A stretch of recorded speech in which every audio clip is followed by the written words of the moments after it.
रहलू तू अब तो जवान हो गईलू, सभे चखल चाहे मीठा पान हो गईलू।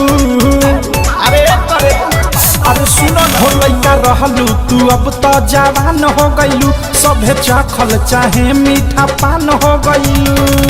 झीली दर डरे से दिल में बान मारता, ऐसन बदबा लाजो रे पलाजो तोहर जान मारता, लाजो रे पलाजो तोहर जान मारता, लाजो रे पलाजो तोहर जान मारता, लाजो रे पलाजो तोहर जान मारता।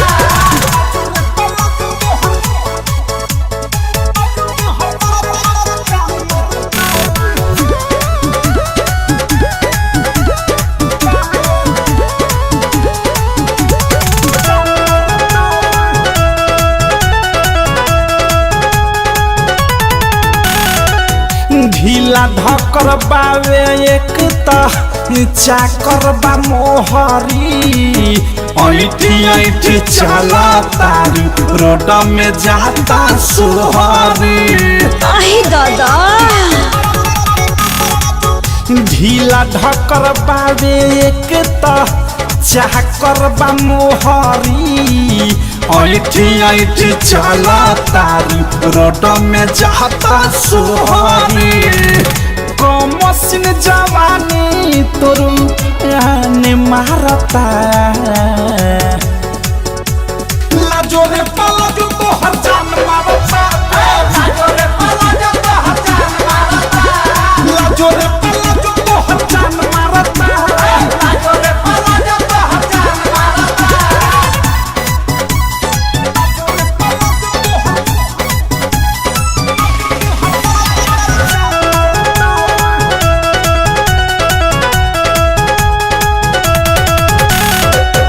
बॉडी के बनावट लहू के कैसन बका पारा, प्रेमी अवधेश देखी देखी कह दिला फारा।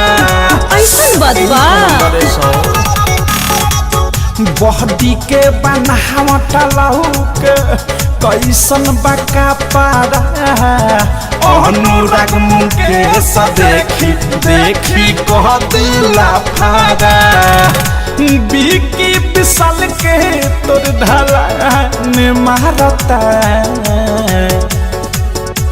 लाजो रे पलाजो तोहर जान मारता, लाजो रे पलाजो तोहर जान मारता, लाजो रे पलाजो तोहर जान मारता, लाजो रे पलाजो तोहर जान मारता। हो लइका रहलू तू अब तो जवान हो गईलू, सभे चखल चाहे मीठा पान हो गईलू। झीली दर डरे से दिल में बान मारता, लाजो रे पलाजो तोहर जान मारता, लाजो रे पलाजो तोहर जान मारता, लाजो रे पलाजो तोहर जान मारता, लाजो रे पलाजो तोहर जान मारता। अरे जाजा आरसीएम म्यूजिक न्यू ऐप अभी डाउनलोड कीजिए हमारे गूगल प्ले स्टोर से और पाए भोजपुरी लोकगीतों का एक से बढ़कर एक ऑडियो वीडियो सॉन्ग बिल्कुल मुफ्त।